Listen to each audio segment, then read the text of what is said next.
औलाद का मोह। दिलीप और सुधांशु नाम के दो भाई थे। दिलीप की शादी कावेरी के साथ हुई और सुधांशु की शादी माया के साथ। शादी के बाद दोनों भाई अपनी अपनी पत्नी के साथ खुशी खुशी रहा करते थे। दोनों भाइयों के परिवार एक ही घर में रहता था। साथ में खाना, साथ में घूमना, कुल मिलाकर दोनों भाइयों का परिवार खुशहाल परिवार था। कुछ सालों के बाद दिलीप की पत्नी कावेरी को एक बेटा हुआ। भैया, आज मैं बहुत खुश हूँ, चाचा बन गया हूँ मैं। हाँ भाई साहब, इस बच्चे के घर में आने से तो रौनक आ गई है। मैं सबको बताऊंगी कि मैं तो चाची बन गई हूँ, चाची। तुम दोनों कितने अच्छे हो। हमारे बच्चे के आने से ऐसे खुश हो रहे हो जैसे ये बच्चा तुम्हारा ही हो। बस भैया, अब आपका बेटा इस दुनिया में आ गया ना, हम भी कोशिश करेंगे कि हमारा भी बच्चा जल्दी से इस दुनिया में आ जाए। और फिर आपका और हमारा बच्चा दोनों मिलकर दिन भर घर के आंगन में खेला करेंगे। कितना मजा आएगा ना। सच कहती हो माया, मैं भी उसी दिन का इंतजार कर रही हूँ जब तुम्हारी भी गोद भर जाएगी और मेरे बेटे को एक छोटा भाई या बहन मिल जाएगी। 1 साल बीत जाता है। दिलीप और कावेरी का बेटा अब 1 साल का हो चुका था, लेकिन सुधांशु और माया की कोई औलाद नहीं होती। माया, लगता है कि हमारी जिंदगी में बच्चे का सुख ही नहीं है। ऐसा क्यों कहते हैं? दिलीप भाई साहब का बेटा भी तो हमारा ही बेटा है ना। तुम्हारी बात बिल्कुल ठीक है माया, लेकिन फिर भी हमारा खुद का एक बच्चा होता तो कितना अच्छा होता। हाँ, कावेरी भाभी भी हमेशा कहती हैं उन्हें अपने बेटे के लिए एक छोटा भाई या बहन चाहिए। लेकिन देखिए ना, हमारी तो किस्मत ही कितनी खराब है। हमारे तो सारे ट्रीटमेंट भी फेल हो चुके हैं। डॉक्टर ने भी साफ साफ कह दिया है कि तुम कभी माँ नहीं बन सकती। वही तो सुधांशु, बहुत बुरी किस्मत है हमारी। लेकिन माया, हम अपनी किस्मत को इतना क्यों कोस रहे हैं? हम दिलीप भाई साहब के बेटे को अपने बेटे की तरह ही प्यार कर सकते हैं ना। हाँ जी, बिल्कुल सच कहा। मैं भी वैसा कर सकती हूँ। चाची हूँ, उसे छोटी माँ का प्यार नहीं दूंगी क्या? कुछ दिनों के बाद दिलीप का एक दोस्त दिलीप से मिलने के लिए आता है। अरे क्या बात है दिलीप, बधाई हो बधाई। और घर तो काफी बड़ा है तुम्हारा। वैसे तुमने अपने बेटे के बारे में क्या सोचा है? भैया, और क्या सोचेंगे, बस उसे पढ़ा लिखा कर अफसर बनाएंगे, उसकी पढ़ाई पर खर्च करेंगे। अरे भाभी, आपकी तो इतनी सारी प्रॉपर्टी है, आपको किस बात की चिंता? ले देकर एक बेटा ही तो है। अरे नहीं दोस्त, तुम गलत समझ रहे हो। इस घर में मैं और मेरा छोटा भाई दोनों रहते हैं। इस घर का आधा हिस्सा मेरे छोटे भाई का है। अच्छा, कितने बच्चे हैं तुम्हारे छोटे भाई के? भैया, उनके साथ ना कुछ प्रॉब्लम है। मेरी देवरानी कभी माँ नहीं बन सकती। अरे फिर किस बात की चिंता? अरे मैं तो कहता हूँ अपने बेटे के भविष्य के बारे में सोचिए ही मत। बस ये घर उसके नाम करवा दीजिए। देखिए, आपके भाई का भी कोई बच्चा नहीं है तो सब कुछ आपके बेटे को ही मिलना चाहिए। लेकिन ऐसा करना क्या सही होगा? अगर उनका बच्चा नहीं है तो क्या हुआ? ये घर आधा उनका है, उनकी जो मर्जी है वो करें। अरे कैसी बात करते हो? उनकी कोई औलाद नहीं है, वो क्या करेंगे प्रॉपर्टी अपने नाम रखकर? हाँ, वैसे भाई साहब, आपकी बात तो बिल्कुल सही है। अब जो कुछ भी है वो हमारे बेटे का ही तो है। आखिर वही तो इस घर के वंश को आगे बढ़ाएगा। मैं कल ही देवर जी से बात करती हूँ। अगले दिन सुधांशु और माया, इधर आओ। तुम दोनों से एक बहुत जरूरी बात करनी है मुझे। बताइए ना भाभी, क्या बात है? आपको कहीं जाना है तो आप अपने बेटे को मेरे पास छोड़कर जाइए। मैं ही पूरा दिन रख लूंगी उसे। अरे नहीं माया, वो तो मुझे पता है। मैं किसी और चीज के बारे में बात करना चाहती हूँ। बताइए ना भाभी, क्या बात है? देखिए देवर जी, आपका कोई बच्चा है नहीं, लेकिन मैं जानती हूँ कि आप हमारे बेटे को अपने बेटे की तरह ही प्यार करते हैं। भाभी, बेटी की तरह नहीं, वो हमारा ही बेटा है। मेरे लिए तो वो मेरा ही बच्चा है। वही तो फिर क्यों ना ये सारी प्रॉपर्टी हम मेरे बेटे के नाम करवा दे, क्योंकि तुम्हारा हो या मेरा, हम सबका एक ही तो है बेटा। लेकिन भाभी, अभी तो वो सिर्फ 1 साल का है।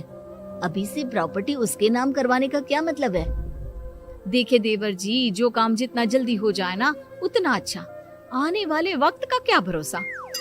भाभी भरोसा क्यों नहीं, हम तो हमेशा आपके बेटे को माँ बाप की तरह ही प्यार करेंगे।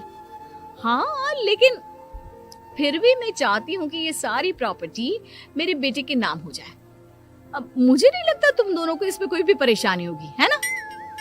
भाभी वैसे तो आप जो कह रही हैं वो बहुत जल्दबाजी है, लेकिन फिर भी अगर आपको ऐसा लगता है तो ठीक है, कल ही प्रॉपर्टी के पेपर बनवा लीजिए, मैं और माया उस पर साइन कर देंगे। इस तरह से अगले दिन प्रॉपर्टी के पेपर बनवाकर सारी प्रॉपर्टी दिलीप और कावेरी के बेटे के नाम पर करवा दी जाती है। कुछ दिनों के बाद सुधांशु, सुबह सुबह ये कौन लोग आ गए हैं तुम्हारे घर पर? भैया वो ऊपर वाला कमरा खाली पड़ा था ना, सोच रहा था किराएदार रख देता हूँ। लेकिन किराएदार रखने से पहले आपने हमसे पूछा भी नहीं। भाभी इसमें आपसे पूछने वाली क्या बात थी, हमें एक ही कमरे की जरूरत थी, इसलिए सोचा दूसरा कमरा किराए पर दे देते हैं, कुछ इनकम हो जाएगी। अरे माया, ये सारी प्रॉपर्टी अब मेरे बेटे के नाम पर है और यहाँ पर जो कुछ भी होगा उसके लिए तुम्हें मेरी या दिलीप की परमिशन तो लेनी पड़ेगी ना। हाँ सुधांशु, तुम्हारी भाभी ठीक ही तो कह रही है। अब देखो, तुमने खुद अपने हाथों से ये प्रॉपर्टी हमारे बेटे के नाम की है, वह अभी बहुत छोटा है, तो इस घर से रिलेटेड सारे फैसले तुम्हें हमसे पूछ कर लेने चाहिए। भाभी हमें तो लगा था कि आप हम लोगों से बहुत प्यार करती हैं, लेकिन आप तो हमारे साथ भेदभाव करने लगी। अरे, इसमें भेदभाव करने वाली क्या बात है? और मैंने कौन सा तुमसे कुछ गलत मांग लिया? अरे ले देकर मेरा बेटा इकलौता इस पूरे वंश का वारिस है, सब कुछ उसके नाम है। तुम्हें इस बात से जलन क्यों हो रही है? भाभी माया को जलन नहीं हो रही, वो तो बस ऐसे ही कह रही थी। सब जानती हूँ मैं, इसकी खुद की तो कोई औलाद पैदा नहीं हुई, बस इसीलिए जब देखो तब मेरे बेटे पर बुरी नजर डालती रहती है। देखो माया, कावेरी तुमसे बड़ी है, वो जैसा कहती है वैसा करो। और वैसे भी इस घर पर अब तुम लोगों का कोई अधिकार नहीं है, वो तो हम लोगों की भलाई समझो जो तुम्हें अभी तक यहाँ रहने दिया है। भैया आप इतने कैसे बदल गए? इस प्रॉपर्टी ने आपके दिल से हमारे लिए प्यार पूरी तरह खत्म कर दिया है क्या? इसी तरह वक्त बीतता जाता है और देखते देखते दिलीप और कावेरी का बेटा प्रणव 25 साल का हो जाता है और उसकी नौकरी लग जाती है। पापा, आज मेरा अपॉइंटमेंट लेटर आ गया है, मैंने सिंगापुर में जॉब ज्वाइन कर ली है। लेकिन प्रणव, विदेश में नौकरी करने जाने से पहले तुम्हें कम से कम अपने मम्मी पापा से एक बार पूछना चाहिए था ना। इसमें पूछने वाली क्या बात है माँ, मैं सिंगापुर जाकर जॉब करना चाहता हूँ तो करना चाहता हूँ। देखो प्रणव, हमने तुम्हारे लिए इतनी सारी प्रॉपर्टी यहाँ पर रखी हुई है, उन सब का क्या होगा? यहाँ रहो, बिजनेस करो।